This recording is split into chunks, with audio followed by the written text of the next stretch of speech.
iniciando, e eu já havia mencionado agora no início um diálogo de Platão chamado Crátilo. Esse diálogo, curiosamente, trata de um assunto muito pertinente ao que nós estamos estudando em filoterapeia.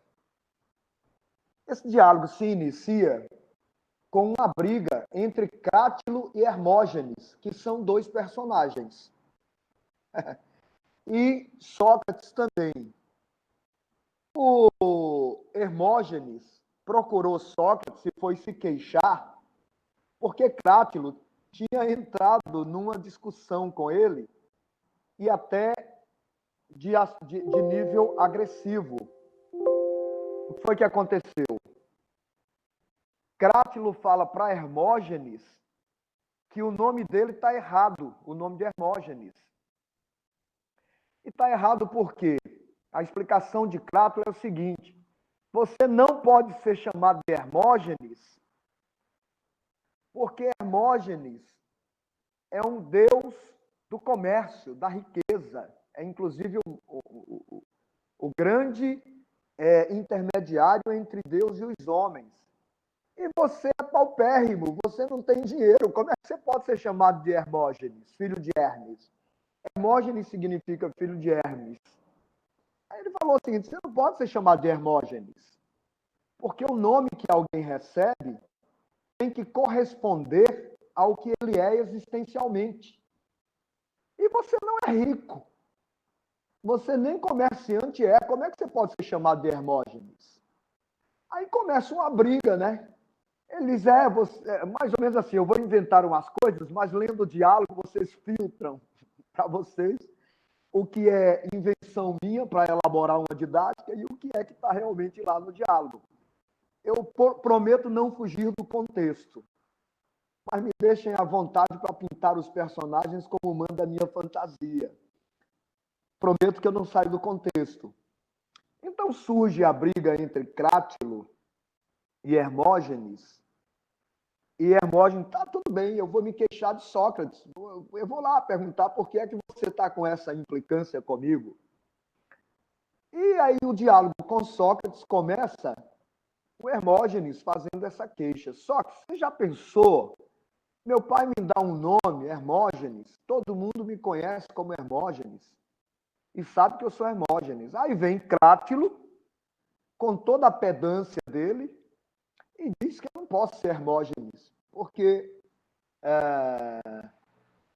Rosângela, quem é? É Rosinha, não? Oi, Rosângela. Sou Rosângela. Rosângela, deixa eu ver você. Rosângela! Tudo bom? Que bom que você... Que maravilha você por aqui, Rosângela. Seja Pois é, tudo. muitíssimo bem-vinda. Que saudade de Obrigada. sua presença. Obrigada, Muitíssimo. Muito obrigado por ter vindo, viu? Nós já havíamos obrigada. começado, mas vai ser fácil você pegar o contexto. Nós estamos falando agora de uma briga entre dois sujeitos, de um diálogo chamado Crátilo, escrito por Platão, lá no século VI a.C., se eu não me engano. A briga começa, Rosângela, porque Hermógenes, que é um dos personagens, ele foi agredido por Crátilo, que é outro personagem, porque Crátilo falou que ele não podia ser chamado de Hermógenes. E ele fica muito chateado, porque recebeu esse nome do pai e da mãe, e agora aparece Crátilo dizendo que ele não pode ser chamado de Hermógenes. E ainda disse que não pode ser Hermógenes porque você não é rico. Só pode ser chamado de Hermógenes quem é rico. Porque o nome deve corresponder ao ser. E você, na sua existência, não é rico. Como é que você quer ter o nome de Hermes? Porque Hermógenes significa o filho de Deus, ou filho de Hermes, do deus Hermes, que é o deus do comércio, que é o mensageiro entre os homens e os deuses, que é o grande mago, né?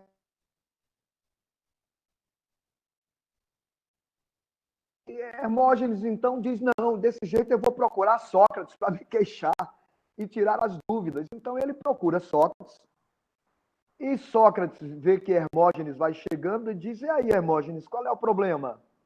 Não é, Sócrates, eu estou aqui muito chateado, porque numa conversa com Crátilo, cada vez que Platão vai escrever um diálogo, ele dá o nome a esse diálogo de um dos personagens. Então, a esse diálogo, ele dá o nome de Crátilo, né, que é o nome de um dos personagens. Pois bem, Sócrates, eu estava conversando com o Crátilo e ele implicou comigo dizendo que eu não sou filho de Hermógenes, que eu não sou filho de Hermes. E, portanto, eu não posso ser chamado de Hermógenes, que significa filho de Hermes. Pois bem,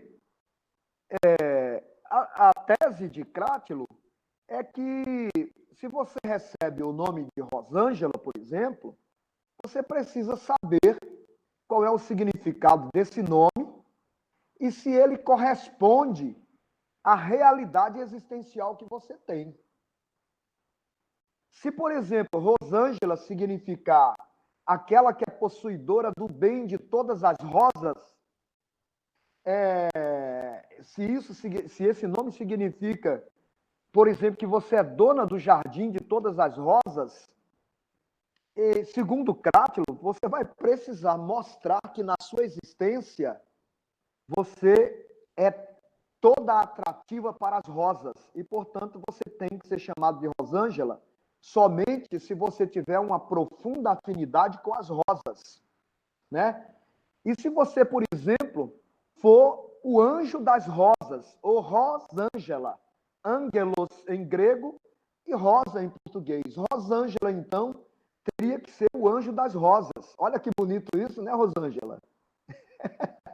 Então, você precisaria corresponder existencialmente a esse nome. Porque o nome tem que traduzir, o nome tem que traduzir aquilo que você é na existência. Ou melhor, o que você é na existência dá a você já, mesmo antes que alguém lhe dê um nome, pela própria natureza da sua existência, existir daquele jeito que você existe já é um nome.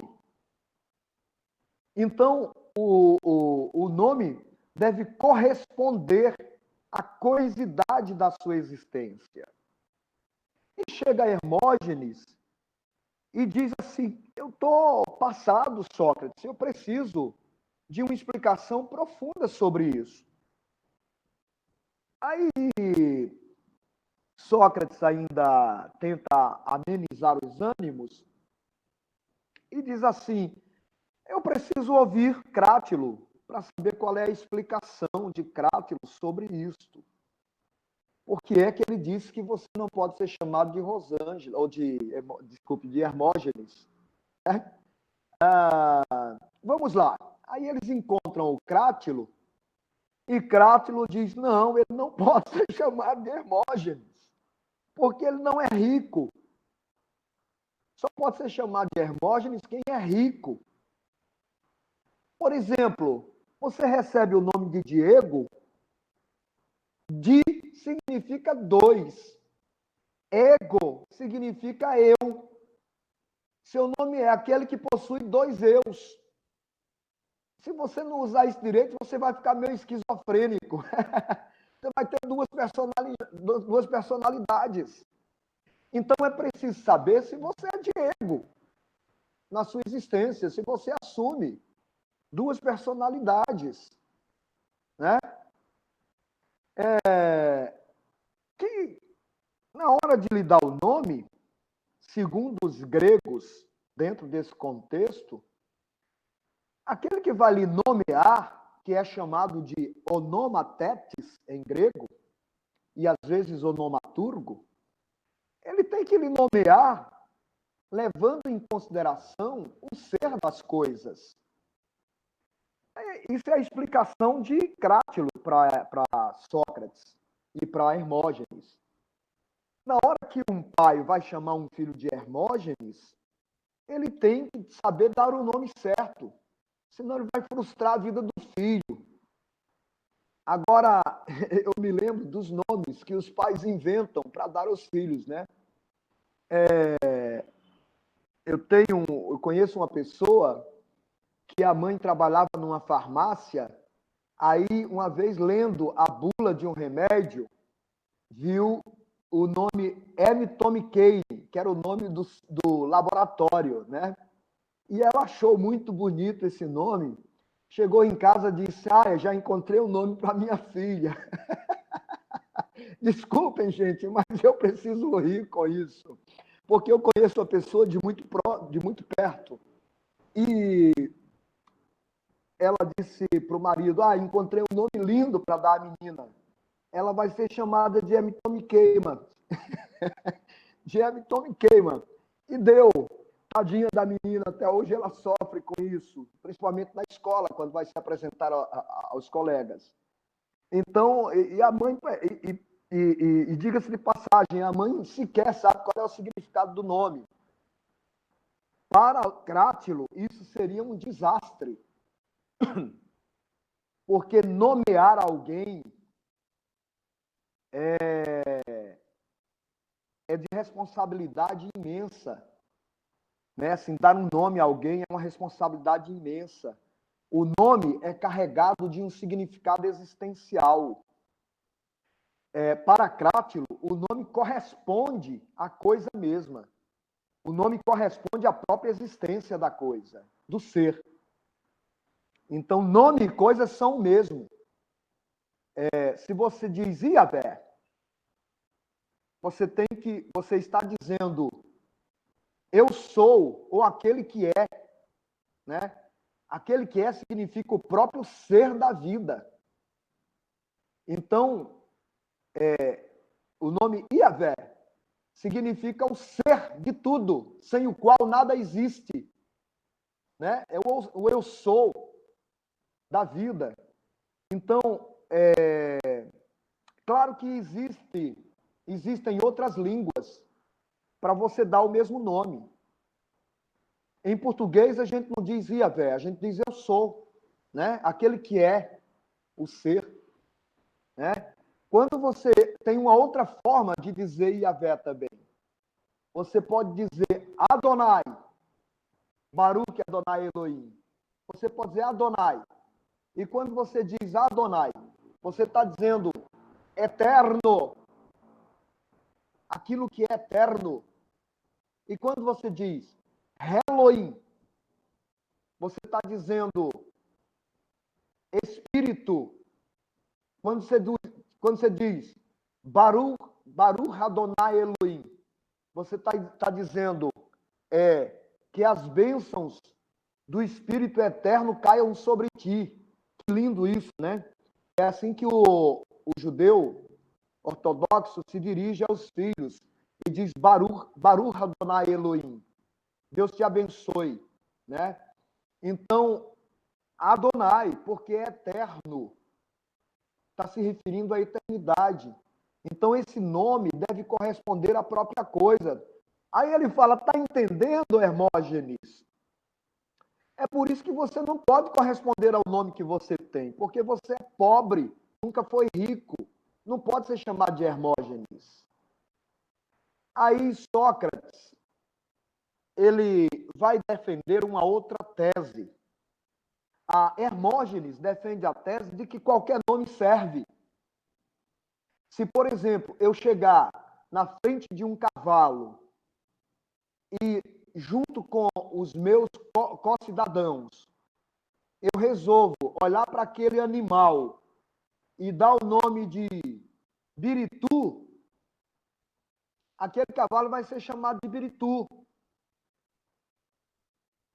Aí Crátilo não vai, ele vai dizer não pode ser assim.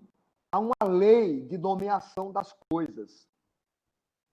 Há um nomos, em grego, que regula a nomeação das coisas. Você não pode simplesmente inventar um nome para corresponder às coisas.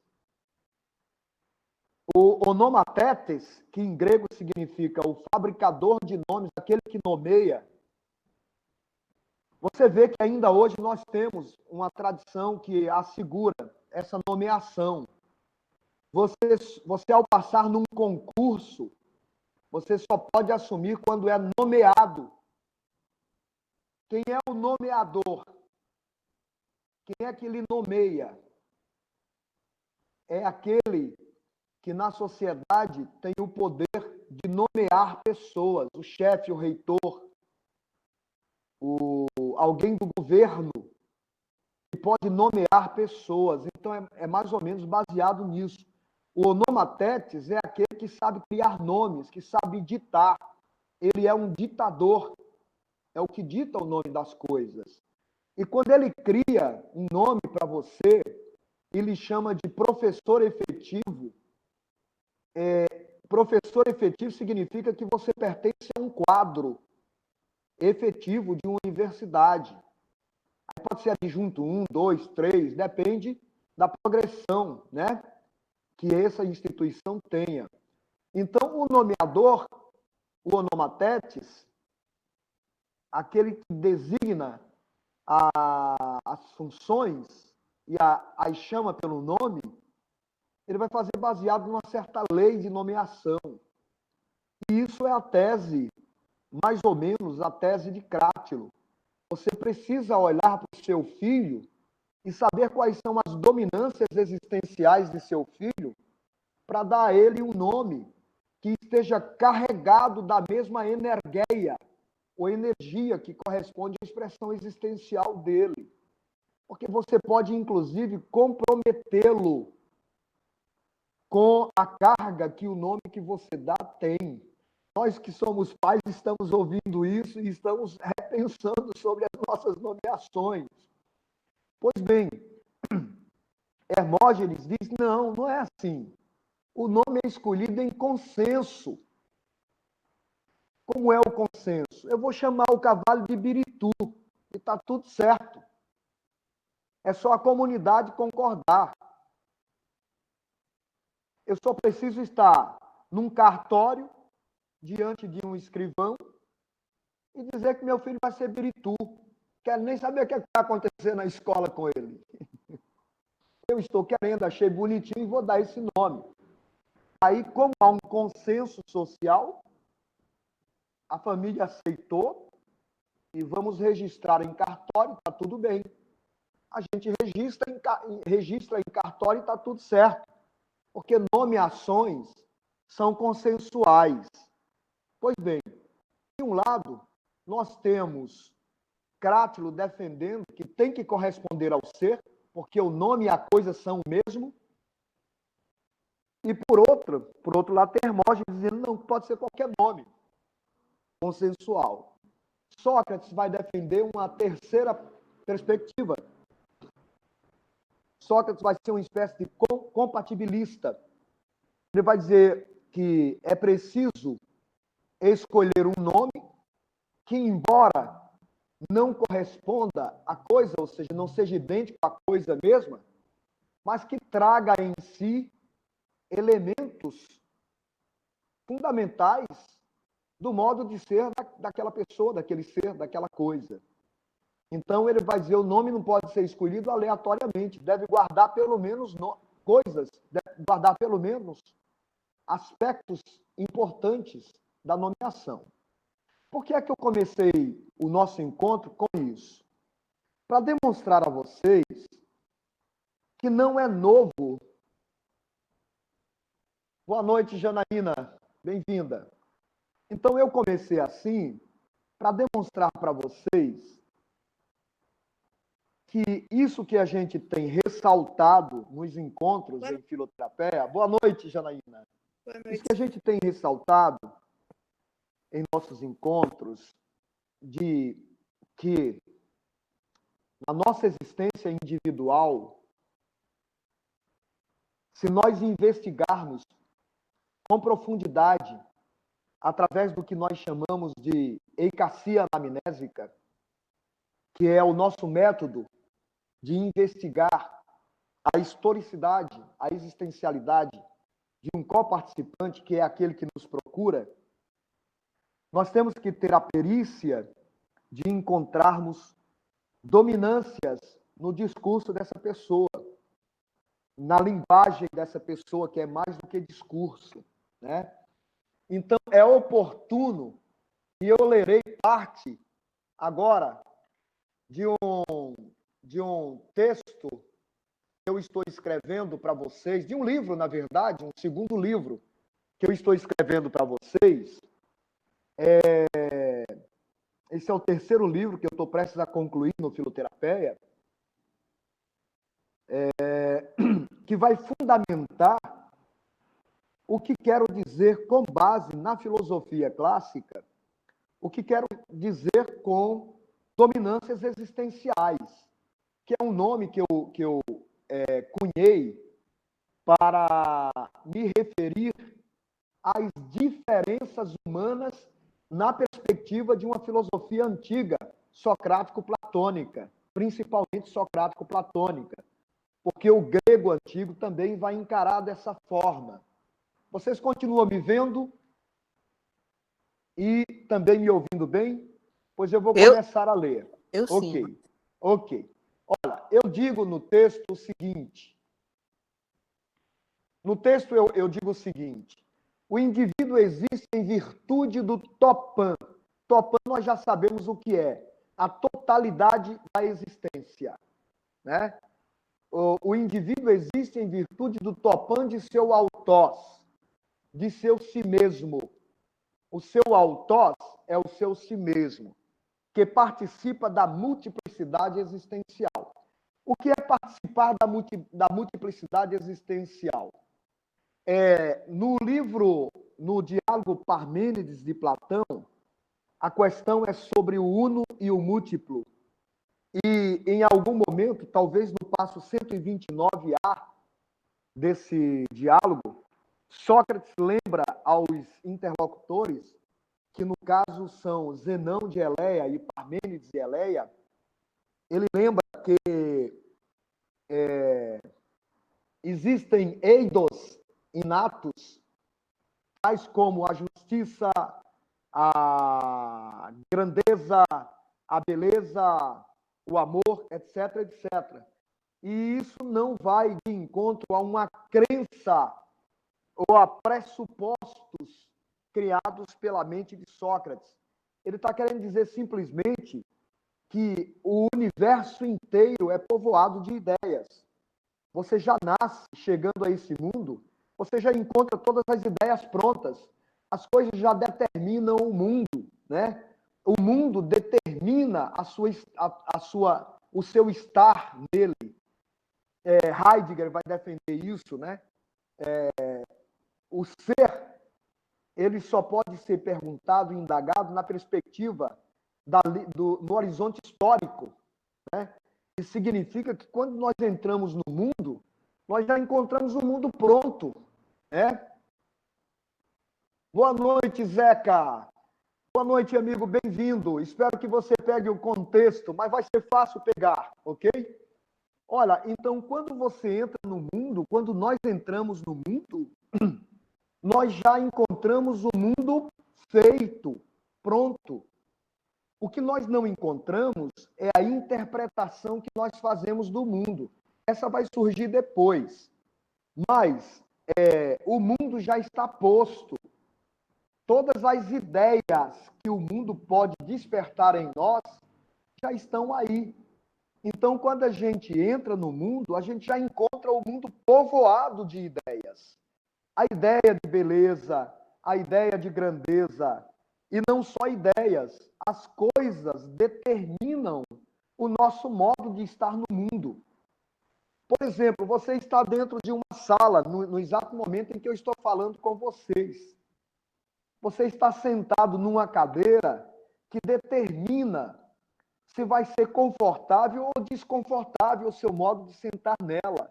É a cadeira que determina isso para você. Você está dentro de uma sala que pode ser maior ou menor. Essa sala vai determinar o seu modo, inclusive, de se deslocar dentro dela. Então, quando você entra no mundo, ele já vai determinar o seu modo de estar nele. É isso que Heidegger quer dizer.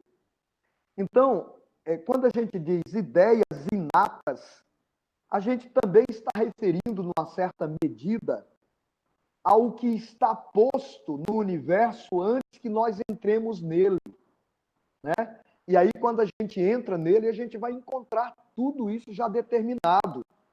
Então, não é bem verdade, não é completamente verdade o que diz a moda das terapias mentalistas atuais, que dizem o mundo é o que você faz dele, o que você pensa sobre ele, que você cria a sua própria realidade, né? O mundo já está posto. O que vai acontecer é que você vai significar o mundo de acordo com a sua capacidade de significação. Mas ele já está posto. Ele já vai determinar o seu modo de existir. Então, não é que você olhe para um pato e diga, antes era pato, agora é galinha, e ele vira uma galinha. Não é exatamente isso. A galinha vai continuar sendo galinha. O seu modo de estar diante dela tem uma possibilidade, tem uma certa... o seu ser na existência possui uma compatibilidade necessária que pode lhe ajustar as coisas, estar diante das coisas de um modo diferenciado. Mas esse modo diferenciado não significa uma anulação do modo de ser das coisas no mundo. E aí existe hoje uma grande confusão acerca de o que é criar a sua realidade, né? Então tem muita gente que fica alienado com isso, alienado da realidade com isso. A palavra alienado vem de aliens em grego. Alios significa outro, é a outridade do outro. Quando eu estou alienado, é porque eu não tenho a capacidade de reconhecer a outridade do outro como ela é. Eu a pinto, eu a fantasio, eu projeto as coisas sobre essa outridade do outro e fico alienado. Alienado significa justamente isso. Eu não estou vendo o outro como ele é, mas como eu gostaria que ele fosse. E, portanto, eu crio uma realidade sobre a outra realidade. Isso é muito problemático para a visão grega antiga, que é trágica.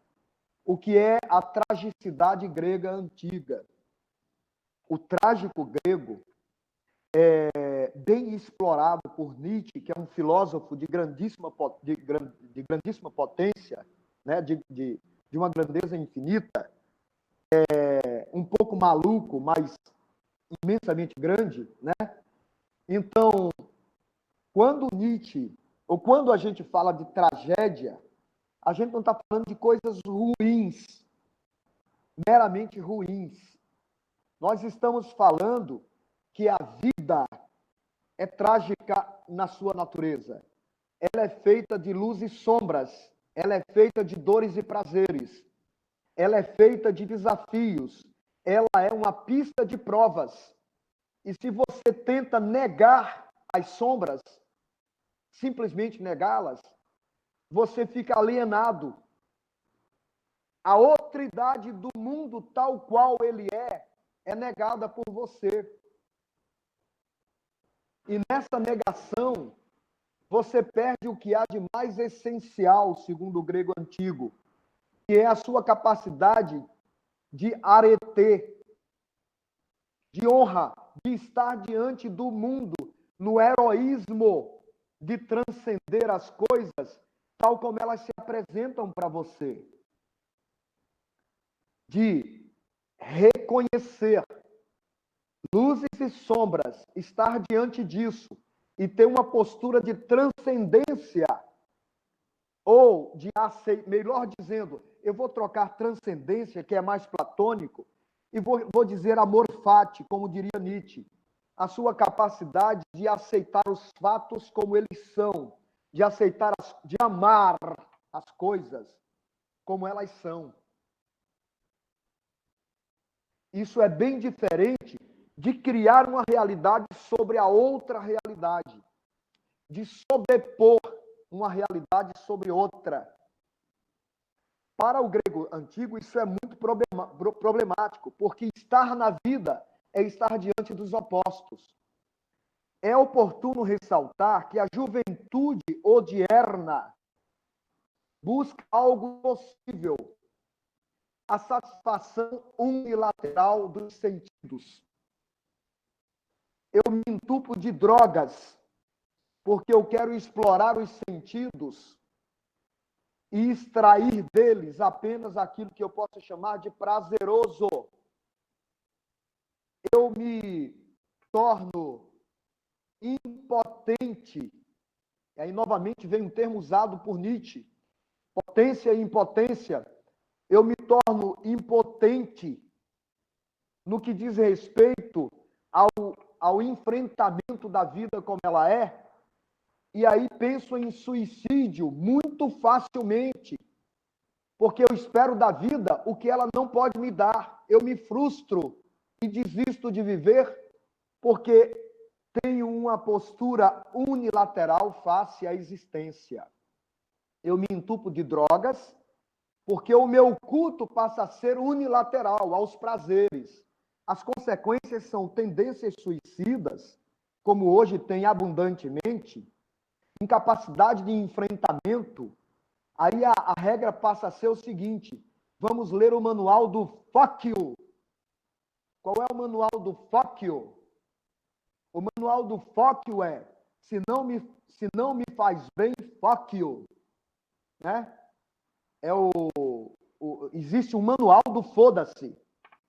Né? Eu entro nos relacionamentos preparado a não ter resiliência suficiente para superações dentro de um processo relacional.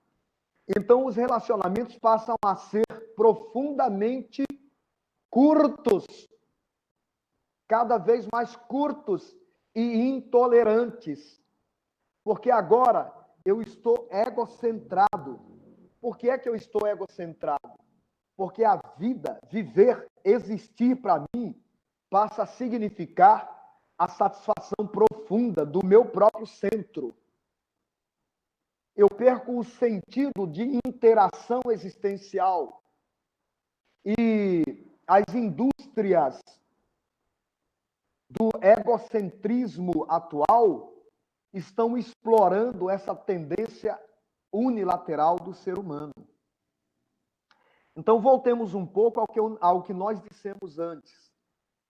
Naquele contexto do crátilo, quando você vai dar um nome a um filho, você precisa nomeá-lo levando em consideração, você precisa nomeá-lo levando em consideração os modos de existir desse sujeito. Até aí tudo bem? O outro é que a existência tem seu próprio modo de ser. A representação que faremos dessa existência é uma outra coisa. O mundo, numa certa medida, é sim como Schopenhauer quer, vontade e representação.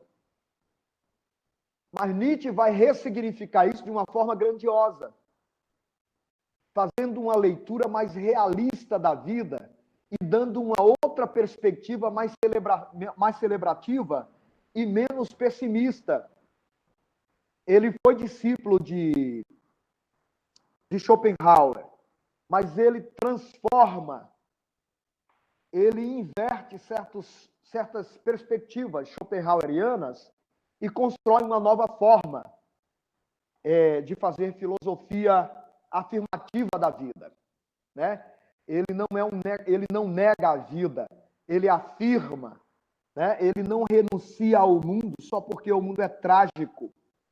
Ele dá perspectivas de aceitação do mundo de um modo afirmativo, encarando o mundo através de uma superação superação para ele, que desemboca justamente no sentido de super-homem depois, que foi confundido depois com o super-homem entendido por Hitler, ou, na verdade, talvez nem por Hitler, mas parece-me que por outras pessoas que interpretaram assim, e talvez o Hitler tenha pego uma grande carona nisso, né? Então, essa nova forma, ela se reporta a um resgate do viver antigo grego, ou do viver grego antigo, que nos reporta, inclusive, aos originários,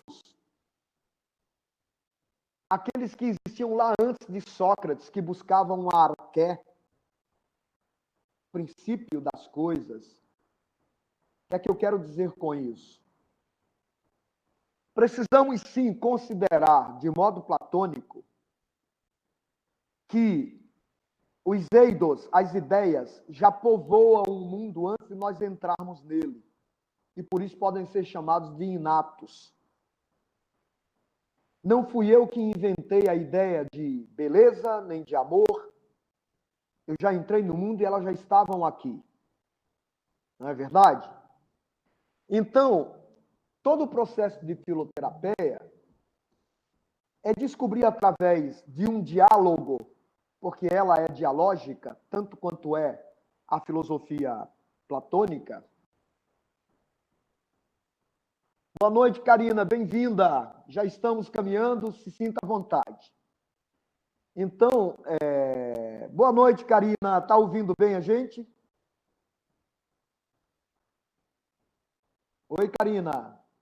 Você precisa ligar o microfone para responder, ok?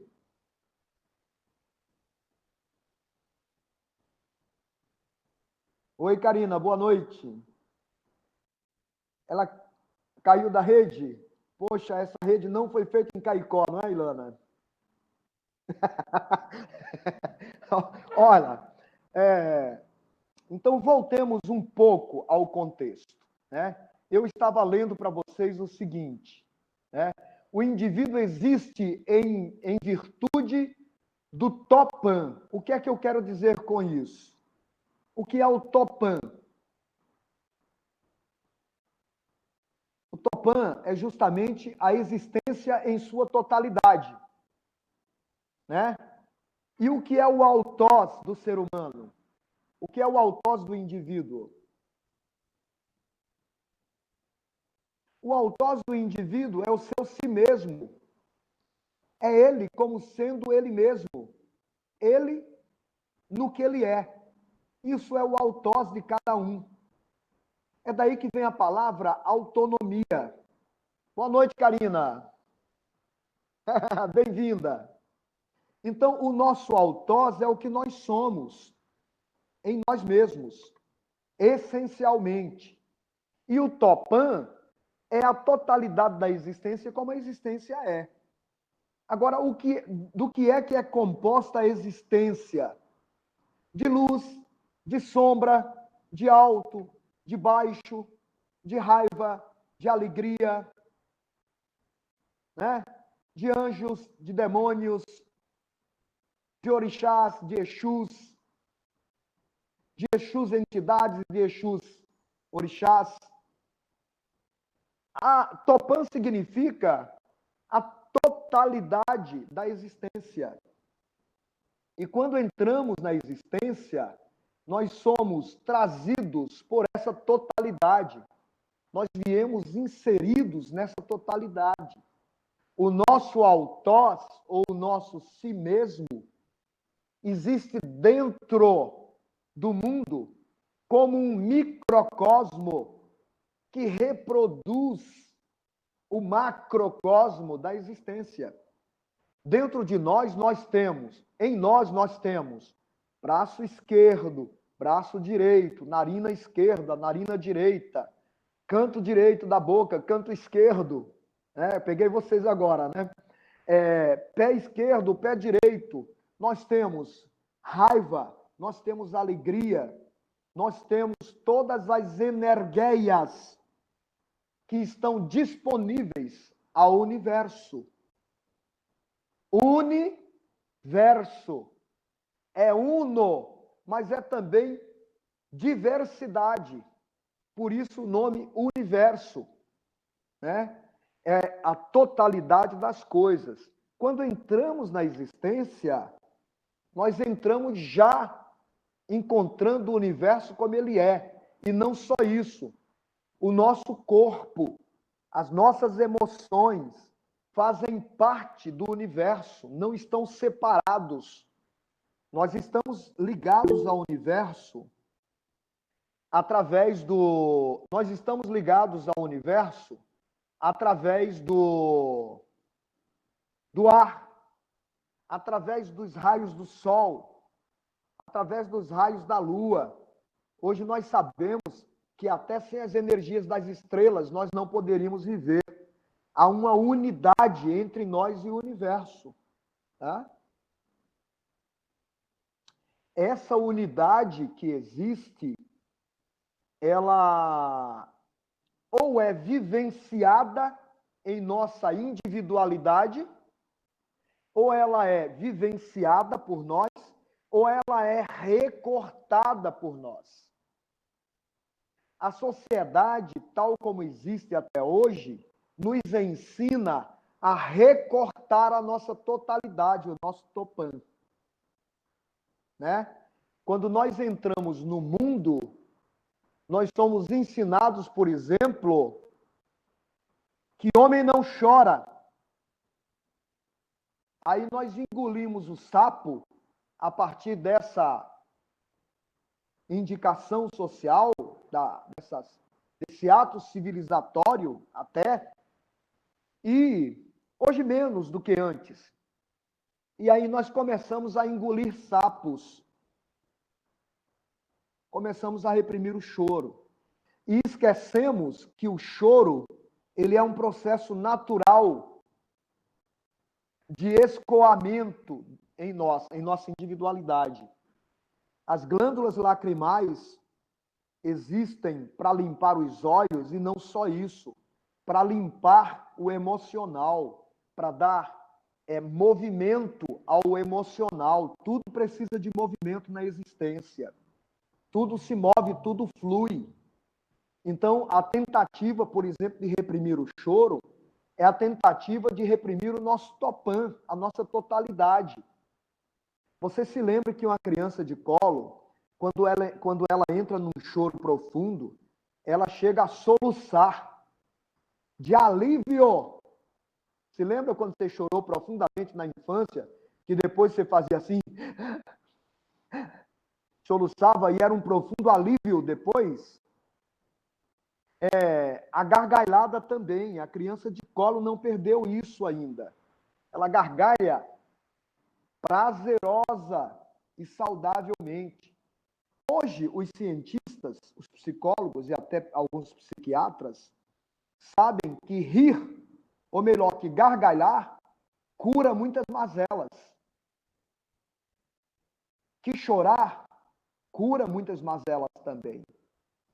Então, essas válvulas que a nossa existencialidade, que a nossa totalidade traz,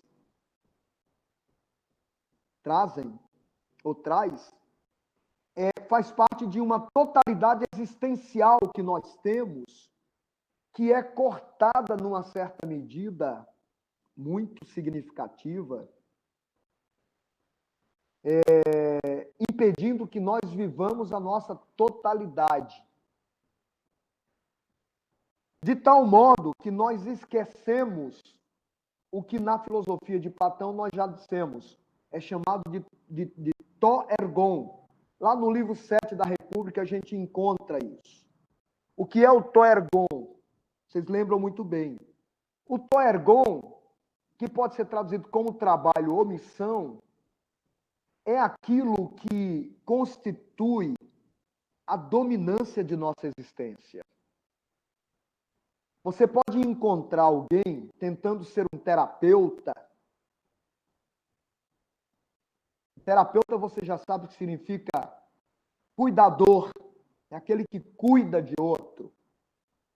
Você pode encontrar alguém tentando ser um terapeuta, e quando você observa a linguagem existencial desse indivíduo, verificando no cotidiano, nas expressões de vida dele, você acaba vendo que a dominância dele não está na terapia, está no comércio. Ele é um grande mercenário. Tudo que ele faz é pensando em ganhar dinheiro. Este sujeito é filho de Hermes e não de Hipócritas, do deus da saúde. Ele é filho de Hermes, mas ele assume o papel de quem é filho de Afrodite, deusa do amor. Então, verifiquem uma coisa muito interessante. Quando, naquela época, alguém tinha que dar um nome a alguém, a primeira coisa que se observava era quais as dominâncias existenciais desse ser. Ele não poderia ser chamado de Hermógenes se ele não tivesse as dominâncias que são peculiares ao modo de ser do deus Hermes. Então, quando a gente faz uma eicacia anamnésica, que é o nome que eu dei ao processo de anamneses, tudo que a gente tenta encontrar naquele que está diante de nós é quais são as suas dominâncias. Então, um terapeuta, que na verdade é um comerciante, ele, numa terapia com um filoterapeuta, ele vai declarar todo o tempo em seu logos imagens de seu processo de apreciação e amor pelo dinheiro. A gente vai notar isso. E aí, o que é que o filoterapeuta faz? Condena esse ser? De forma alguma. Nosso papel não é condenatório. Nós vamos ver simplesmente que a dominância desse sujeito que ocupa o lugar no mundo de terapeuta talvez não seja o de terapeuta, mas de comerciante. Talvez fosse melhor para ele vender pastel. É uma certa ironia que eu estou usando. Talvez ele ficasse rico muito mais rapidamente vendendo pastel, porque ele já traz consigo essa dominância. Agora, como eu descubro essas dominâncias? Aí vamos continuar aqui no texto. O indivíduo existe em virtude do topã de seu autós, de seu si mesmo, que participa da multiplicidade existencial. Por isso, a comunicação do coparticipante por meio de uma dada linguagem, inclusive palavras, implica em construção de autoeicacia manifestada para uma coexistência. A propósito, consideramos verdadeiro o que diz Amós, abre aspas, todo ato de tomar a palavra implica a construção de uma imagem de si. Veja que interessante. Repito, todo ato de tomar a palavra implica no ato de construção de uma imagem de si. O que é que eu estou querendo dizer com isso? Segundo Amós, que é quem eu estou comentando no livro que estou escrevendo.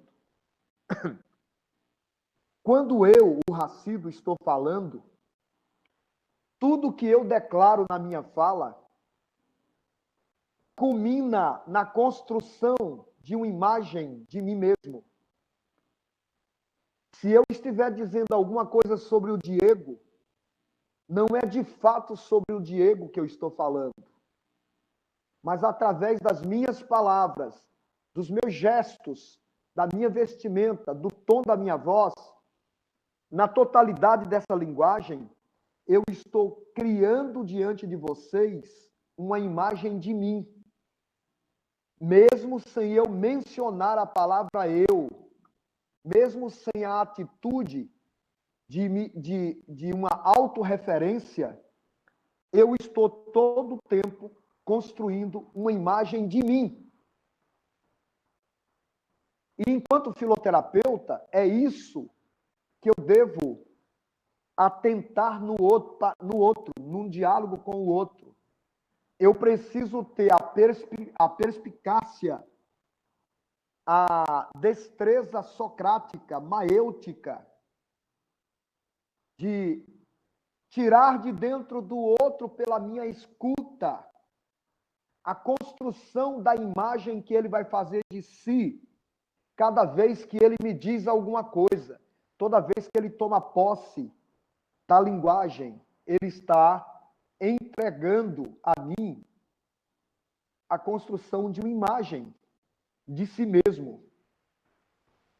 Contudo, para a construção autoimagística por meio de uma dada linguagem, não são necessárias autorreferências do coparticipante. Por isso, de acordo com o que diz Amós, consideramos também verdadeiro que, aí abre aspas, para tanto, não é necessário que o locutor faça seu autorretrato, que detalhe suas qualidades, nem mesmo que fale explicitamente de si mesmo. Aí eu continuo dizendo, desse modo, reafirmamos que o estilo do uso da linguagem é suficiente para uma construção autoimagística do coparticipante, pois essa construção conterá de modo inerente e natural aspectos geométricos elementais, aspectos de níveis aesteton e noeton, aspectos categoriais, aspectos de pneustos e telepateias, de pensamentos autônomos, aspectos socioculturais que envolvem competências linguísticas e competências enciclopédicas daquele coparticipante. Nesse caso, se faz oportuno lembrarmos o que nos diz Amós, abre aspas, seu estilo, suas competências linguísticas e enciclopédicas, suas crenças implícitas, são suficientes para construir uma representação da pessoa. O que é que eu estou dizendo com esse texto? Vamos lá, Ilana, o que você entendeu do que eu li? Vamos fazer uma síntese.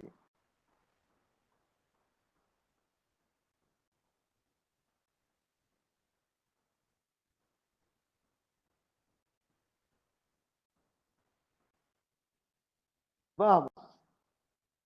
Diego, o que foi que você entendeu do que eu li do livro que estou escrevendo? Só tem uma parte que eu gostei muito. Olha, que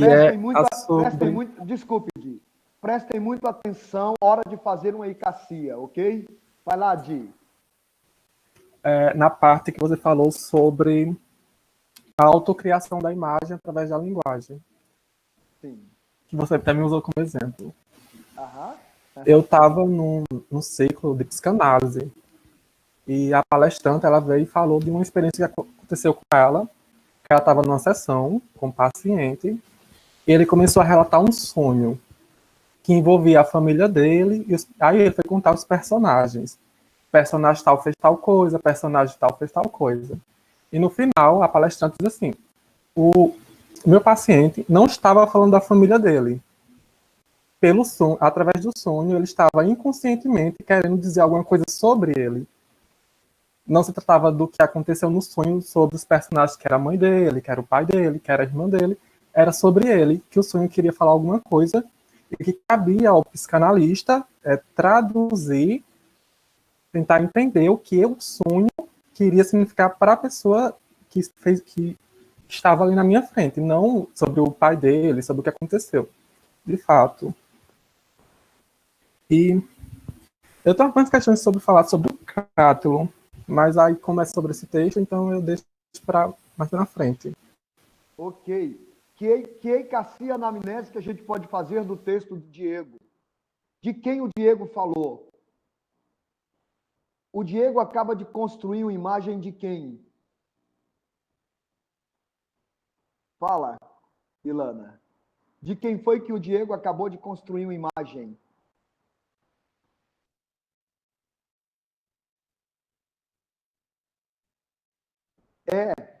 Isso mesmo. Ele não disse nada sobre o psicanalista. Ele não disse nada sobre sonhos. Ele não disse nada sequer sobre o que eu falei para ele. Tudo que ele construiu no texto dele foi sobre ele mesmo. Ele está dizendo, ele falou do gosto dele, ele iniciou a fala dele com um juízo de gosto. Eu gostei. Né? Ele demonstrou uma valoração. Quando ele falou do texto, ele reportou o texto ao encontro de psicanálise. Ele falou novamente de uma experiência dele. Ele, inclusive, declarou como foi interessante a capacidade dos sonhos revelarem o inconsciente de alguém, não é isso, Diego? Estou indo bem? Então, o que é que eu estou vendo? Um Diego namorando as barbas de Freud, né? No sentido simbólico. O Diego que está namorando as barbas de Freud. Está dizendo, será que tem alguma coisa interessante lá nesse tal desse inconsciente freudiano para a gente mergulhar e ver, né, Diego? Deixa aí uma perspectiva para isso. Mas tudo isso é uma declaração de sua temporalidade, de sua localidade, de onde está centrada a sua mente no momento em que ele fala. Nós autodenunciamos o nosso momento todas as vezes que tomamos posse da linguagem, da palavra. E aí, numa clínica, em filoterapia, a gente precisa estar muito atento até para a risada que o Diego deu, o jeito dele rir, os gestos que ele fez. Tudo isso faz parte da linguagem que a gente, da simbologia, da eicacia. Lembra o que é eicacia, Diego?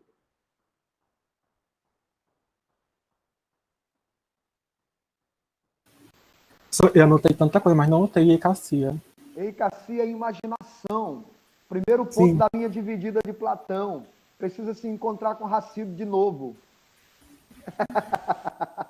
Olha, veja bem, o espírito da aula de hoje é nós entendermos e lembrarmos,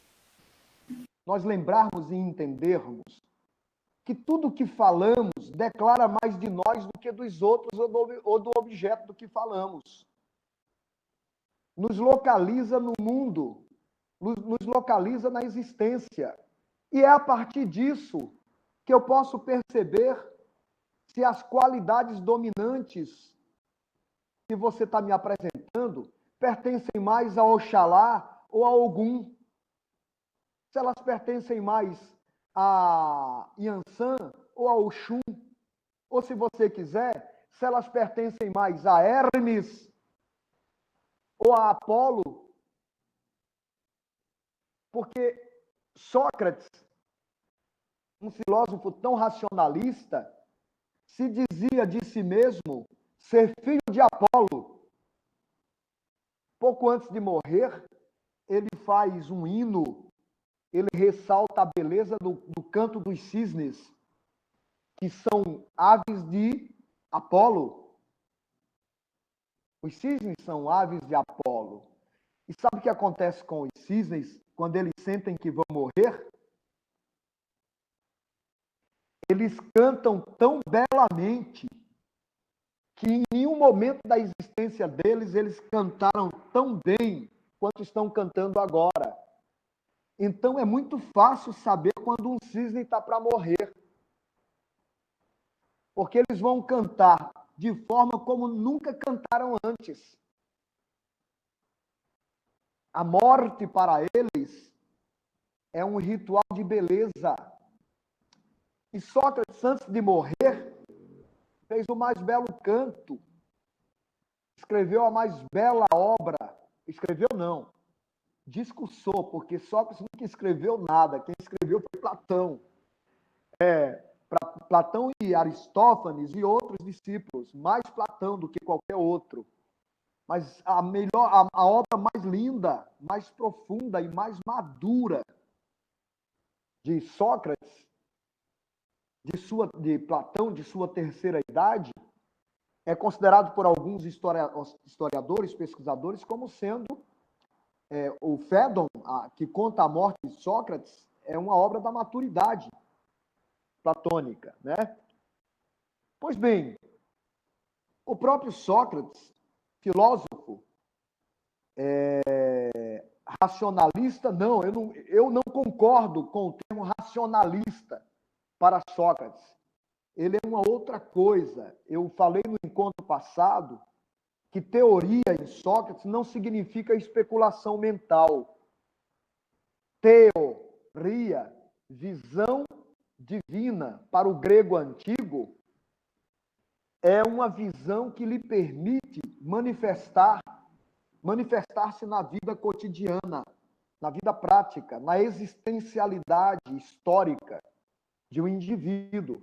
Portanto, teoria não significa para ele a mesma coisa que significa numa pós-modernidade. A partir da pós-modernidade, a filosofia vai se tornando cada vez mais especulativa. As crises não são mais existenciais, elas passam a ser crises acadêmicas, crises intelectuais. Heidegger vai falar muito bem disso. A crise da filosofia socrática, aquela crise que nós chamamos de trauma, como vocês bem sabem, a ruptura que nos permite uma reflexão filosófica para Sócrates não é uma ruptura causada por uma crise meramente especulativa, é uma crise da vida, é um filósofo para a vida. Então, teoria, na perspectiva socrática, não é meramente mental, para ficar especulando sobre as coisas. É dentro da vida. São os rompimentos, são as rupturas, são os traumas dentro da própria vida, que se transformam em objeto de contemplação filosófica. Tá? Nessa observação, Sócrates, talvez através da pitonisa ou qualquer coisa de qualquer oráculo, porque ele visitava os oráculos também. Então, a partir de alguma indicação, se é que não foi de si mesmo, ele se declara filho de Apolo. E Apolo, se nós tivéssemos que fazer uma analogia entre o candomblé e os deuses gregos, Apolo é aquele que tem a flecha certeira. Apolo é aquele bom de perscrutar o pensamento, de investigar, de caçar problemas, de organizar problemas. Então, Apolo está muito próximo das qualidades de Oxóssi. Né? A gente poderia dizer que, numa certa analogia, Sócrates era filho de Oxóssi, ou, num outro sincretismo, ele pode ser considerado filho de Xangô, que é aquele que tem os machados para aparar aquilo que está sobrando. Os machados de Xangô é justamente aquilo que apara o que está sobrando. Xangô não deixa as beiras sobrando. A qualidade dele é justamente aparar o que é injusto. Por isso que ele é da justiça. Né? Apolo também é um deus que busca o equilíbrio, que organiza as coisas. Né? Aí Pala Atenas, sim, essa que tem como ave a coruja, ela é a primeira caçadora, ela também tem muitas qualidades de Oxóssi, né? Num certo sincretismo numa certa analogia que a gente possa fazer. Eu estou dizendo isso para lembrar que Sócrates se autodenominava filho de Apolo e que, inclusive, fez alusão aos cisnes no livro no diálogo Fédon. Mas por que é que eu estou dizendo isso? Olha, eu não estou incitando você a mudar de religião, não me entendam mal. É que eu pego, didaticamente, eu tenho que pegar vários elementos Quando a gente está falando das qualidades de Oxóssi, das qualidades de Apolo, das qualidades de Palas Atena, das qualidades de Dionísio, das qualidades de Oxum, nós estamos falando de qualidades essenciais. Nós estamos falando de eidos essenciais. Nós estamos dizendo que dadas pessoas são portadoras de determinadas qualidades. Há pessoas cuja dominância existencial é a qualidade do amor, como há pessoas cuja qualidade existencial que predomina na vida delas é a qualidade da justiça. E justiça, amor, são qualidades universais, são qualidades que já existem antes que a gente entre no mundo. E quando a gente faz uma anamnese, uma encassia anamnética, numa clínica em filoterapeia, a gente descobre que aquele indivíduo que está ali diante de nós, mostrado pela construção do próprio discurso dele, a predominância do discurso dele, vai mostrar qualidades essenciais. Então, o filoterapeuta estará capacitado por essa anamnese socrática, maêutica. Ele vai ter a capacidade de, dito pelo próprio coparticipante, identificar as qualidades essenciais desse coparticipante, né? Agora, eu não estou dizendo que isso substitui o trabalho da abertura de um Ifá, com o Babalorixá, por exemplo, ou o trabalho da pitonísia. A nossa finalidade, inclusive, é outra.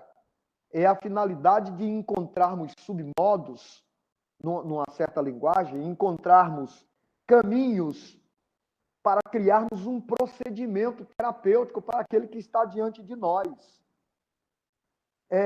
Pode falar, Diego. Assim, exatamente esse caminho para o fisioterapeuta. Que quando a gente está diante do outro, né, buscando entender através do discurso as qualidades essenciais do outro, não corre o risco do profissional, do fisioterapeuta. Do filoterapeuta. Exatamente. Filo de filosofia. Não corre o risco dele fazer a interpretação do outro a partir de si, a partir das vivências de si, para tentar interpretar o outro e acabe perdendo o outro na interpretação de si. Muito bem, excelente pergunta. Mas lembra, Tarciane, que você fez essa pergunta, né? Você está reproduzindo a pergunta da Tarciane.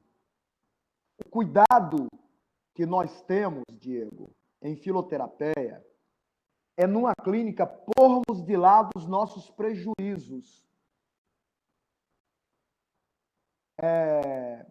De fato, será uma interpretação da interpretação. Porque quando o outro narra sobre si mesmo, ele não está fazendo senão a interpretação do que ele já viveu. É por isso que a gente diz que ele está construindo uma encassia anamnética. Porque quando você olha para o seu passado, você não está trazendo de volta o próprio passado. Você está trazendo à tona uma figuração que você faz nesse momento do que já lhe ocorreu. Então, é uma interpretação que você faz do que já lhe ocorreu. Quando o psicanalista vai analisar o inconsciente de alguém, ele vai querer que esse alguém diga coisas do passado para que ele encontre momentos traumáticos e descubra do passado, no passado, como esse sujeito criou essas rupturas. Ok? Ocorre que o filoterapeuta compreende que é impossível reconstruir o passado. A única coisa que você pode reconstruir é uma eicassia do passado, uma imaginação do passado. E essa eicacia será uma interpretação do que já lhe aconteceu. Ou seja, será um conjunto de imagens que você traz à tona para reproduzir esse passado. O agravante nisso, o interessante nisso, é justamente o fato de que quando você toma posse da palavra ou da imagem para reconstruir o seu passado, no momento presente, você vai inserir do momento presente, do estágio presente da sua vida, você vai inserir elementos e qualidades na reconstrução do seu passado que não pertenciam a você naquele momento que você sofreu os traumas. Então, a captura das imagens presentes, com todos os ingredientes, com todos os componentes do momento presente, do consciente, né, que é a tua forma de reconstruir, ela é imensamente mais real, porque nesse momento presente, você reconstrói o passado com elementos que não pertenciam ao passado. É por isso que a gente não vai buscar lá no inconsciente. A gente vai buscar na ponta do iceberg, que é o seu jeito de se mostrar agora, na vida. Esse jeito é extremamente mais real, mais vivo, mais realista do que a reprodução, do que a tentativa de trazer de volta um passado. Então, o foco de nossa observação vai ser como o Diego constrói a linguagem dele. O que é que ele procura construir na linguagem dele? Qual o estilo que ele usa? E aí a gente vai procurar se nos elementos que você usou para construir o seu discurso, se tem expressões dominantes do amor, expressões dominantes da justiça, expressões dominantes. O que é que eu estou chamando de dominância? É aquilo que na totalidade do seu discurso tem expressão maior. E aí eu não quero saber se você está mentindo. Eu não quero saber se você está dissimulando o que de fato você é. Isso não me interessa. O meu foco continuará sendo nas escolhas dos elementos da construção do seu discurso. Aí nos reportando a Dom Juan de Marco no filme, eu não quero saber se é fantasia de Dom Juan de Marco. Não quero saber disso. Eu quero saber a força de valor existencial que ele põe na construção de sua linguagem total. Tá? Todo o esforço do psiquiatra vai ser para que Dom Juan de Marco tome o remédio para acabar com a esquizofrenia dele. O que é que eles estão chamando de esquizofrenia? Uma fantasia na qual Dom Juan de Marco entrou. Lembra disso? Dom Juan de Marco, para eles, Dom Juan de Marco entrou numa fantasia. Para Dom Juan de Marco, o psiquiatra está numa fantasia. A fantasia do psiquiatra. Só que o psiquiatra toma essa fantasia como consensualmente aceita. Só que o psiquiatra toma essa fantasia na qual ele se inseriu como realidade, como lucidez. Dom Juan de Marco, durante o filme, nos dá a impressão de que sabe o que é que está construindo para viver, as fantasias que está construindo. É tanto que na primeira tentativa de fazê-lo tomar o medicamento, o psiquiatra diz: você precisa tomar o remédio para você poder ser liberado daqui. Enquanto você não tomar, eu não posso liberá-lo. Você precisa assumir, ou melhor, você precisa sair da fantasia que você assumiu. E Dom Juan de Marco, o que é que diz a ele? Ele diz: tá, eu saio da minha se você sair da sua. você não é psiquiatra e se vestiu com isso. Se você sair dessa fantasia, eu também saio da minha. E um dos efeitos que Dom Juan de Marco causou na vida do psiquiatra já foi ressaltado por mim. Foi o efeito de curar o casamento do psiquiatra que estava danificado há anos.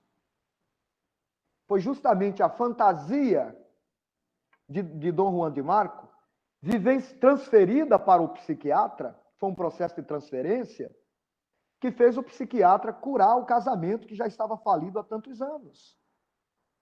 E quando o psiquiatra compreendeu a importância das dominâncias do Dom Juan de Marco, que os dois acordaram ou concordaram, ele em tomar a medicação e dizer para a junta médica que estava vivendo uma fantasia, que estava vivendo, né? Numa certa medida, ele tinha o excesso de assumir a sua fantasia, Dom Juan de Marco. O psiquiatra não o convence a deixar a fantasia. O convence sabiamente de usar a estratégia de, diante da junta médica, dizer que estava vivendo uma fantasia, para depois ir para aquela praia do final do filme com o psiquiatra, encontrar a amada e voltar a vestir a capa que ele sempre vestiu, de modo mais flexível. Então, não me interessa saber se você está vivendo uma fantasia no seu discurso. Portanto, não me interessa saber se eu vou interpretar bem o seu discurso. A única coisa que eu quero capturar é o que é importante e dominante para você, tal qual você me diz. Você me entende? Ora, quem sou eu para dizer a importância real do modelo de camiseta que você está usando agora? A única coisa que eu preciso, na linguagem de sua vestimenta, que isso é uma linguagem, a única coisa que me interessa saber realmente é que você valorizou a sua vestimenta. Que diante da sua escolha, isso é valorável para você. Que no seu discurso, na sua anamnese, eu descobri que a sensualidade é uma nota dominante para você. Eu não quero saber se isso é fantasia, se está fora de contexto na sua existência. Se eu notar, se até hoje você não vive sem isso, eu vou lhe encaminhar para uma filosofia epicúrea, ou talvez nietzschiana, onde você possa expandir o seu patos filosófico. Eu não vou te converter a Platão. Posso até te converter ao meu Platão, porque cada pesquisador tem um, né? E do meu eu tenho certeza que você vai gostar. Agora, porque você é sensorial, porque você tem expressão sensorial, tem expressão artística. Então eu sei que aquele Platão padresco, disjuntivo, ascético e monástico, ele não vai servir para você, como querem os padres intérpretes e tradutores. E você sabe que a minha campanha é justamente para dissolver a visão disjuntiva de Platão, né? Eu escrevi um capítulo inteiro sobre isso na minha tese de doutorado, que eu tenho até vergonha de ler por causa das correções que eu ainda preciso fazer. A gente vai descobrindo, né, que precisa fazer correções, mas isso acontece com todo mundo. Bom, a sua pergunta é muito boa, porque a diferença de um processo de filoterapia, como um processo de filoterapeia, entre um processo de filoterapeia e psicanálise, é que nós não estamos interessados em sondar o passado, mas em sondar profundamente o seu presente, o seu consciente e não o seu inconsciente. Eu quero saber quais são as dominâncias eidéticas do seu discurso, mas não só do seu discurso, do seu logos. Porque logos aqui não tem o sentido só de palavras, mas de gestos, mas de sentimentos, de sensações, de totalidade existencial. E se respondeu um pouco, Diego? Então, para vocês que não fizeram a pergunta, Karine, você está por aí ainda? Eu estou. Me permita lhe fazer uma pergunta. Permito. Me diga como você entendeu a nossa exposição até esse momento. Gostaria de ver qual a tua compreensão sobre aquilo que foi dito. Se te constrange, passe a vez que eu passo para outro. Só justificando, é difícil fazer uma síntese agora, porque eu vi ele pincelou várias áreas, né? Só que o que eu entendi é que a filoterapia, de certa forma, ela aproveita muita coisa de outras áreas, porque ela não é restritiva, né? Não. Mas, no entanto, ela tem muito de uma coisa que eu aprendi com você em pouco tempo que a gente teve de contato, que era a questão da meditação, a questão do presente, a questão do agora, né? E trazendo isso como uma alternativa diferente de terapia, né? E eu acho que isso é uma coisa bastante interessante, porque muita gente sai do agora e não sente o momento e aproveita o que pode viver, né, nesse momento. Então, o que eu faria de síntese é isso, assim, o que eu poderia falar um pouquinho disso, mas eu ainda estou, não sei se eu estou me posicionando bem. Isso, tá até agora sim. Mas eu gostaria de fazer uma ressalva. Quando eu falo de presença, eu estou me referindo a exercício de alteridade. O que é o exercício de alteridade? Entendi. É eu estar diante do outro sem colocar os meus prejuízos entre eu e ele. É o exercício de escuta pura. Eu empresto os meus ouvidos ao outro, não só os meus ouvidos, mas a minha escuta. Não sou eu que vou dizer o que o outro é ele mesmo que vai me dizer o que ele é. Então, quando eu digo de agora, eu estou falando de um certo esvaziamento das minhas próprias opiniões para permitir que o outro mostre o que ele é. E a partir do que ele me mostra, eu vou extrair das dominâncias dele, mostradas por ele, eu vou extrair procedimentos que sejam condizentes, compatíveis com o que o outro traz dele para mim.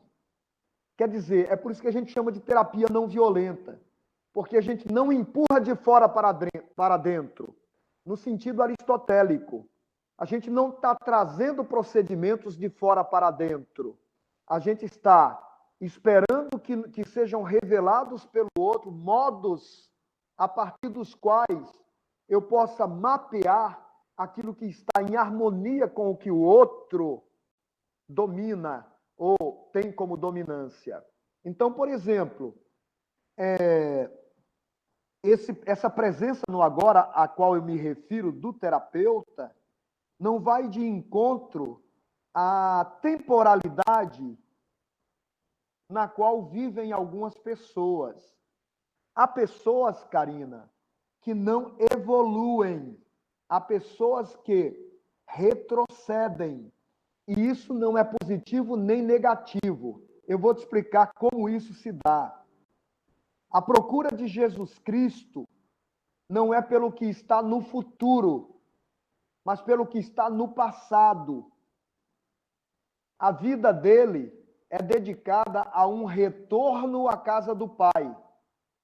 É um retorno, é um resgate do que ele viveu lá quando ele estava naquele lugar que ele chamava de casa do Pai. Então, todo o trabalho dele vai ser para o passado, para voltar à casa do Pai. Se você tivesse, por exemplo, falando com Paul, com Sartre, ele é um construtivista. Ele diz que você deve construir a sua existencialidade. Ele diz que você deve construir o seu porvir. Ambos, numa certa perspectiva, estão corretos. Então, na hora que eu estou diante de um coparticipante em filoterapeia, não compete em mim convencer Jesus Cristo a ser futurista, nem a convencer Sartre a ser tradicionalista, voltando para o passado. Jesus, então, nesse caso, pode ser considerado um ancestralista. Ele culmina na ancestralidade da casa paterna. Se eu estou diante de alguém que cultua os orixás, eu estou diante de alguém que tem a ancestralidade como ponto, como foco de sua existencialidade. Se eu estiver diante de um platonista, ele também será, numa medida bem considerável, um ancestralista, que vai de encontro a algo que é inato, que estava antes de nós entrarmos na existência. Mas o filoterapeia em si mesmo lhe dá espaço, uma atitude não condenatória, passiva, não violenta. Significa que quem vai me mostrar o que precisa é o outro, não sou eu que vou dizer a ele o que ele precisa. Então, talvez esse outro seja um contemplador e não um meditador. E ambos vão atingir objetivos que são próprios. A contemplação é diferente da meditação. A meditação é, no sentido oriental, né? Ela é no sentido budista, no sentido jainista, no sentido oriental como um todo, ela é uma observação dos conteúdos mentais, emocionais, sem numa indiferença passiva. A contemplação é uma observação de conteúdos, mas no sentido de perscrutar a profundidade dos conteúdos. Então, ambas têm foco na observação, mas há uma distinção. E há pessoas que são tão luminosas sendo contempladoras, quanto pessoas que são luminosas sendo meditadoras. Enfim, como nós temos em vista uma fundamentação que se baseia justamente na multiplicidade, na unidade, mas também na multiplicidade, então não nos cabe o lugar nem o papel de ditarmos o que devem ser os indivíduos, mas de auxiliarmos a completude patosfilosófica da individualidade desse sujeito. Ele vai encontrar um patos filosófico sendo um nietzschiano. Ele vai encontrar um patos filosófico sendo um platonista, ou sendo um epicurista, ou sendo um utilitarista. Ele vai encontrar o patos filosófico do modo de existir que pertence a ele. Então, a verdadeira filosofia não está a serviço de uma doutrina específica. Ela está a serviço da abertura da alma daquele que a procura.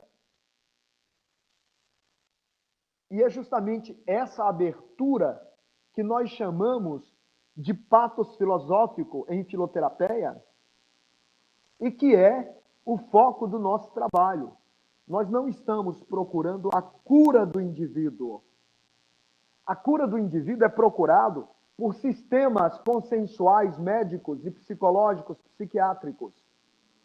Se eu não sei lidar com um processo existencial de alguém, talvez a única alternativa que eu tenha é de entupir esse indivíduo de medicamentos.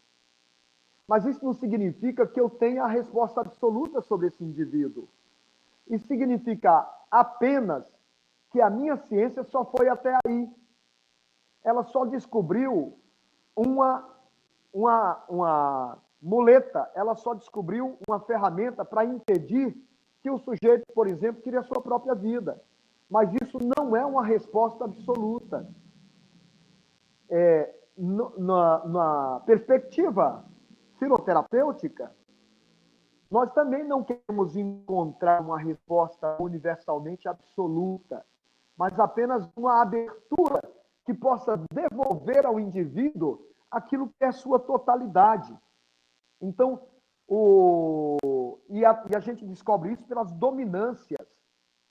A tua filha, ela trouxe para a existência dominâncias que são delas e que precisam ser respeitadas.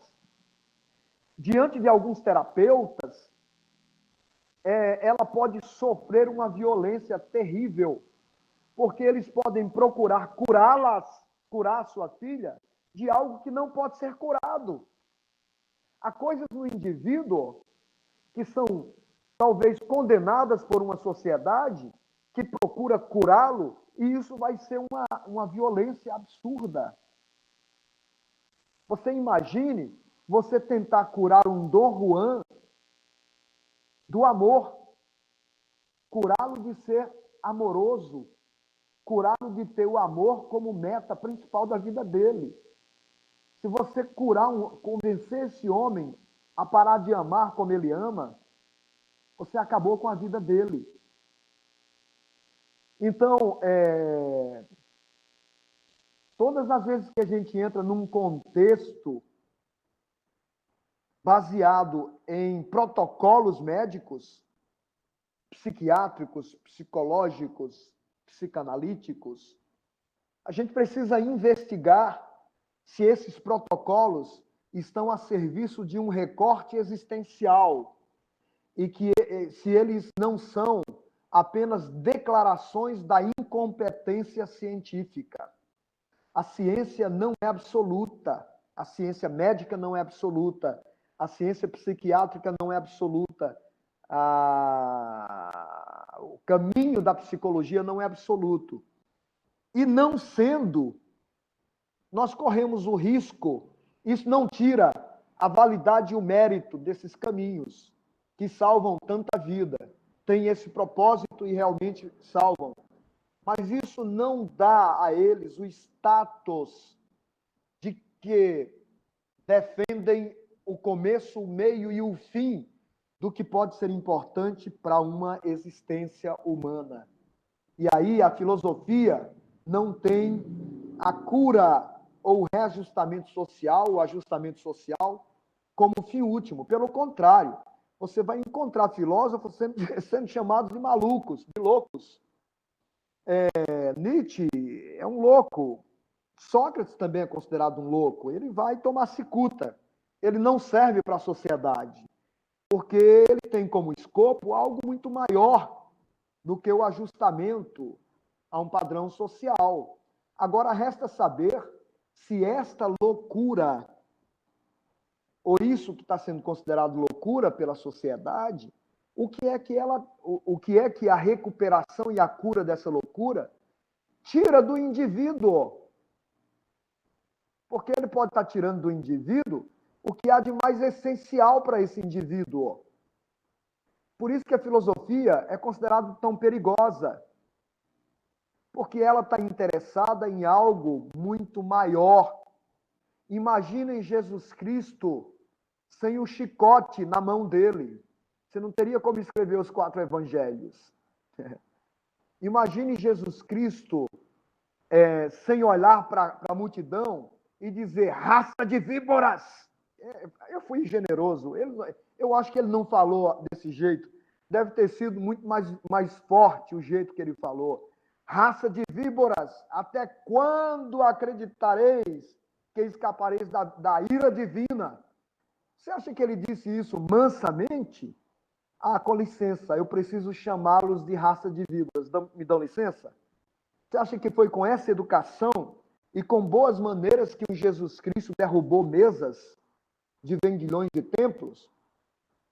Mas nós tentamos passar Jesus Cristo como sendo o bonzinho, o Paulo de Tarso. Aí, um Nietzsche vai meter bronca em Paulo de Tarso e chamar o cristianismo de Paulo de Tarso de religião decadente, porque é aquela religião que tenta mostrar a existencialidade de um Jesus cortando pela metade. E o que é que, segundo Nietzsche, tira do ser humano uma religião que tenta fazer isso? Tira a potência do ser humano. Quer falar, Tassi? Fala. É o mesmo que acontece hoje, eu acho, nessa... Quando tem essa pedagogia que tira a violência também das histórias, das músicas, de todo o folclore, né? Que passa para as crianças só as coisas fofinhas, assim, não tem mais violência, não tem mais nada, né? Então, Tassi, muito bem colocado, muito oportuno, porque você vê imagens de crianças chorando diante do peixinho que vai morrer. Porque você tem crianças chorando diante do cachorrinho que estava com fome e atacou um pombinho e comeu o pombo. Porque você vê toda uma cultura voltada para aquilo que a gente chama de não violência, de ahimsa, né? E aí você está criando uma geração amofinada. Você está criando uma geração que se torna cada vez mais fragilizada para enfrentar as vicissitudes da vida. Porque você não pode chegar para quem mora no Polo Norte dizendo que ele passe a comer somente alface, que ele vai morrer em poucos dias. Ele vai morrer. E aí você, ao invés de matar o bichinho que ele come para transformar em vida para ele, você vai matar o próprio que está lá vivendo. E eu costumo dizer uma coisa a um amigo meu que estuda magia, o seguinte: na existência tal como ela é, dual, ninguém tira sem pôr, ninguém põe sem tirar. Não há luz sem trevas, não há trevas sem luz. É como Heráclito de Éfeso diz: não há, num círculo em giro, começo e fim são idênticos. Você não pode dizer onde começa a escuridão e termina a luz. Você não pode dizer onde começa a luz e termina a escuridão. Você não pode delimitar onde algo pode ser chamado de bom e algo pode ser chamado de mal. Há uma coincidência entre os opostos. E é muito importante que nós compreendamos isso com profundidade. Para você viver com alguém feliz, é necessário, na maioria das vezes, que outro alguém esteja sofrendo por você. Não há dor sem prazer, não há prazer sem dor. Você mataria da mesma forma um pé de alface para comer. E a desculpa tem sido a seguinte: mas ele não tem sistema nervoso como tem um pombinho. Aí eu repito a pergunta de Buda. Quando você atira violentamente uma bola contra a trave sente dor? Alguém aí pode me responder se a trave sente dor? Sente ou não? Trave, não. Não? Como é que você sabe disso? A trave sente dor. Olha, Buda é danado, né? Desculpe o termo, viu, Buda? A pergunta de Buda, eu não sei se ele fez assim, a minha versão é essa, tá? Eu não estou comprometido em repetir palavras iguais a de ninguém. por gentileza, me permitam fazer isso. O que importa é que o contexto seja: quando alguém atira violentamente uma bola contra a trave sente dor? Quem sabe responder isso? Então, por que é que a gente está usando critérios de sistema nervoso para dizer que o pé de alface não sente dor? Se você não sabe se uma trave sente dor. A gente sabe isso, sim, Gil, só para completar, a gente sabe isso a partir de um critério científico, consensual, que acredita que somente quem tem aquilo que tem sistema nervoso sente dor, tem sistema reflexo. Ocorre que nós não sabemos se os átomos, elétrons, mesons, prótons dessa trave do qual ela é feita, dotada de energia e, portanto, de vida, porque vida é aquilo que anima, se isso reage de uma forma sofrível. Então, a questão sobre violência e não violência precisa ser examinada numa profundidade maior. Fala, Gil. Eu ia falar o que você falou. Exatamente, se o universo todo ele é uno, e tudo está em tudo, né? E nós estamos dentro desse contexto, então existe a dor, agora de uma forma sensitiva, mais ou menos. No caso da matéria, ela sente da maneira que ela é matéria, bruta, físico. Né? No vegetal, ela já começa a sentir mais. No animal, ela é mais animada a dor, até chegar ao ser racional. Não sei se é bem por aí, mas, ora, do ponto de vista. Veja, é muito interessante o que Gil colocou. Muito interessante. E são muitos os que defendem o que o Gil começou a colocar. Mas o discurso que eu estou fazendo para vocês, ele tem uma finalidade muito, muito teleológica. Lembram de telos? De telepateia? Sabe? Eu estou tentando afetá-los, sim, a partir do meu discurso. Né? Então, o que está em jogo no que nós estamos discutindo você tem nos dito que a plenitude existencial, e plenitude aqui significa totalidade, não confundam com um sentimento religioso. Plenitude é você estar no céu, e aí tem as luzes e os anjos cantando. Isso não é o sentido no qual eu coloco plenitude. Plenitude que eu estou colocando aqui é totalidade. Totalidade aqui é fluxo total de abertura de caminhos das emoções, de caminhos das sensações. É o fluxo natural circular da vida. Então, vocês não me fizeram essa pergunta, eu sou obrigado a fazê-la, para contextualizar bem o desfecho da nossa aula. Olha, Racido, como eu posso experimentar a minha totalidade?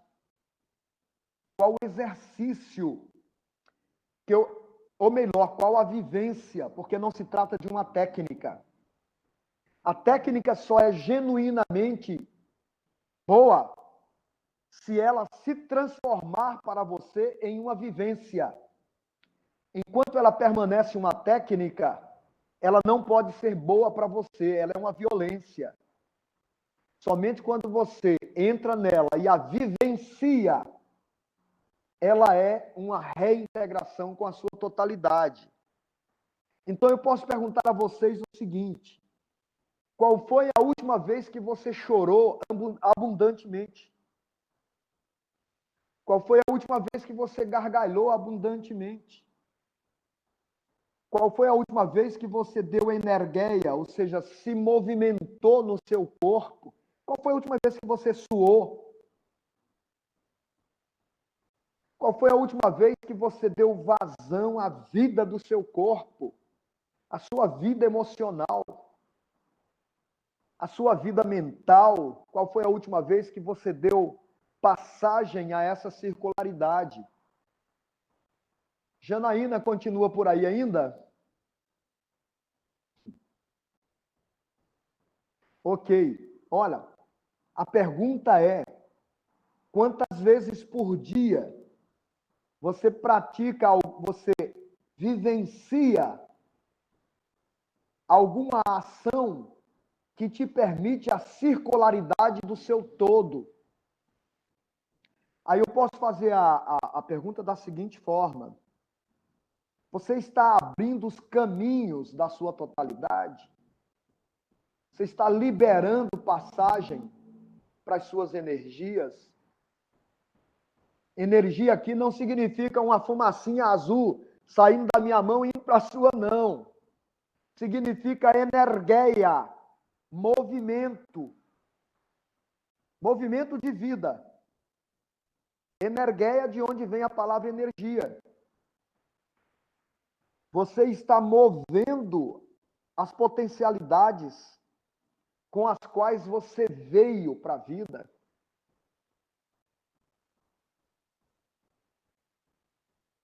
Você está dançando pelo menos meia hora por dia. A sua divindade dança no seu corpo. Porque na dança, eu não estou falando de dança coreografada, não. Eu estou falando de uma dança que lhe permite ser espontâneo. Você tem dançado pelo menos 40 minutos por dia para deixar passar todas as expressões contidas em você através da dança? Não estou falando da dança bonitinha, não. Daquela que você faz para apresentar num clube, que também é bacana, muito bacana. Muito. Adoro dançar bolero, aquela dança de cabaré argentino, como é o nome? Tango, né? Adoro a boemia. E para mim, uma pessoa que não é boêmia não está vivendo. Agora, eu estou falando de uma outra coisa. Eu estou falando de você reservar pelo menos meia hora por dia para dançar diante da Arca da Aliança, como Davi dançou. E não foi coreografado. Está me ouvindo, Ilana? Talvez ela tenha tido que dar um pouco de atenção ao Noah. Eu estou falando da reserva de um espaço aonde você pode cultuar diariamente a divindade da sua existencialidade, o todo da sua existencialidade. Talvez haja dentro de você um grito pedindo movimento corporal, pedindo movimento emocional, um grito dentro de você da existência inteira te dizendo: filho, o que você está fazendo com as forças que eu te dei? Filho, por que você não tem deixado passar a vida através de você? A raiva dentro de você não é sua inimiga. É um grito da sua alma pedindo passagem para a plenitude da sua existência. Mas foi tomada como inimiga. A raiva que está dentro de você não precisa ser jogada em cima de alguém, mas pode ser jogada dentro da sua dança. Você pode, em alguns momentos, dançar como um guerreiro. Você pode incorporar algumas vezes Oxóssi ou mesmo Xangô e deixar esse guerreiro interior se expressar através da dança dentro de você. E se você tiver um lugar onde possa gritar, melhor ainda, porque o grito libera muito o que está preso dentro de você. Eu estou falando de um exercício onde você não se envergonha de se tornar exposto para si mesmo, com tudo que você tem. Um exercício onde você possa dar vazão à sua totalidade existencial. Reich tentou fazer isso, criando as técnicas de liberação de anéis. Mas eu estou falando de algo que não é só liberação de anéis.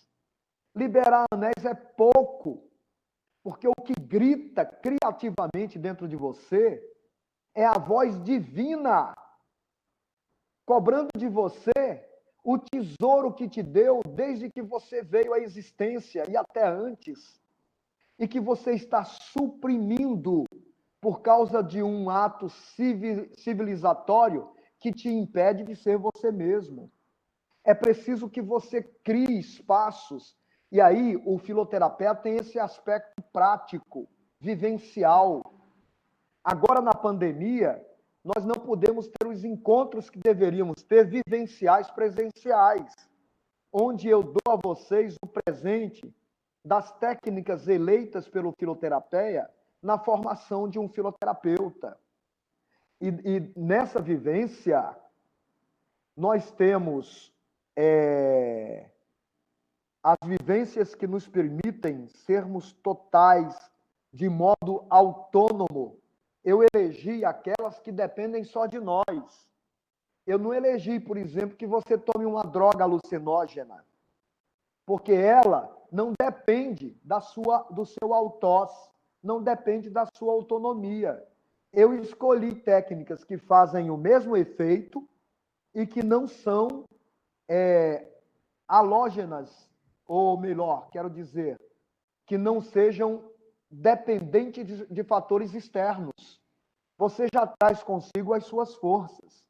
Você traz consigo a força de todos os seus orixás, de todos os seus deuses, de todos os seus eidos. E isso pode ser colocado, sim, dentro de processos vivenciais.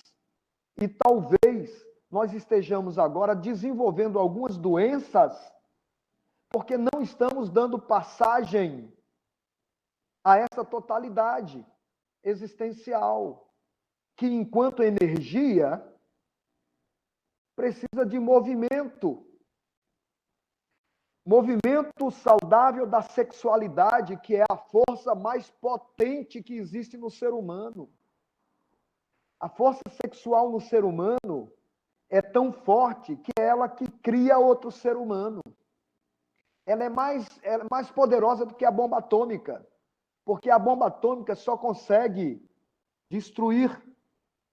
A força de Kundalini em nós consegue construir, dar vida a seres humanos. Uma mulher pode gerar, eu conheci uma mulher que gerou 32 filhos, 32 vidas. Essa mesma força nos pede passagem, pode ser muito criativa. E eu não estou dizendo para vocês saírem com o bacanal de certas filosofias que estão sendo trazidas, não. Eu não estou falando dos masturbadores profissionais que existem por aí, dizendo que estão fazendo tantra. Não confundam. Eu estou falando de algo muito natural e simples, que você pode vivenciar consigo em casa, no espaço do seu santuário. Para isso, às vezes, é necessário que você tenha um quarto, que você possa fechar e fazer movimentos no corpo, dançantes, por exemplo, colocar música dançante, que não tenha algo que lhe bitole a uma choradeira, colocar uma sofrência, pode ser até utilizada em outros momentos. Pode sim, pode, porque a sofrência também está em nós, precisamos dar vazão a ela. Mas, em grosso modo, você pode utilizar uma música dançante e instrumental que lhe permita 40 minutos frenéticos, espontâneos, aonde às vezes incorpore nessa dança o guerreiro, às vezes o amante, às vezes o triste, às vezes todos os santos que venham possam ser incorporados e você possa dar vazão a essas forças, a essas energias, na totalidade em que elas se apresentem para você. E muitas vezes, numa dança desse tipo, vem o seu guerreiro, você tem que se permitir. Aí ela se mistura até com um grito. Se você não pode gritar no ambiente que você está, pode fazer na alternativa silenciosa. O movimento já vai dar circularidade a muita coisa. Se você não tem esse espaço, agora nós estamos na pandemia, fica mais difícil você ter um lugar onde faça longas caminhadas conscientes, dar energia significa dar movimento. Então, o filoterapeia não é meramente especulativo. Ele tem a visão oniabrangente da totalidade do seu pensar-sentir. Mas agora, dada o correr das horas, vamos fazer perguntas, gente. Senão eu vou começar a me sentir culpado. Vamos lá, Diego. Tá me escutando? Agora sim. Sobre essa última fala, o da vazão à vida. Eu não sei se você sabe, mas eu acabei de entrar nas ciências sociais. E como eu também trabalho a fisiopsicologia de Nietzsche, aí eu queria fazer uma junção das duas e eu estou escrevendo um artigo. Eu não sei se aproxima, sabe? Mas é o seguinte, eu estava pensando em escrever um artigo sobre políticas públicas para o processo de sublimação. Uma questão mais pública, de saúde pública, onde as pessoas teriam espaços públicos para dar vazão aos impulsos, seja na arte, na dança, porque é o interesse público. Porque em vez dos fármacos, você falou que alguns fármacos curam, eu não penso assim, acho que os fármacos... Eu utilizei a palavra, eles são necessários num dado momento para evitar prejuízos maiores. Pronto, eu penso no alívio. O filoterapeia não condena o psiquiatra, não condena nada. Não, Cada o fármaco. coisa tem sua própria função. Fármaco. Você está falando do tetrafármaco ou não? Não, o fármaco no sentido do remédio. É porque fármaco em grego pode significar remédio ou veneno. Exatamente. Uma coisa quanto outra. Pronto. Olha só, Diego, isso é um assunto para você tratar comigo em box. Mas a pergunta Qual seria? Se o processo de sublimação seria exatamente essa sua proposta de vazão da vida. Não, eu não estou chamando de sublimação por um motivo. Sublimação está muito carregada de significado disjuntivo. Quando a gente diz sublimação, a gente está querendo dizer transformar uma energia baixa numa energia alta, né? Não é disso que eu estou falando.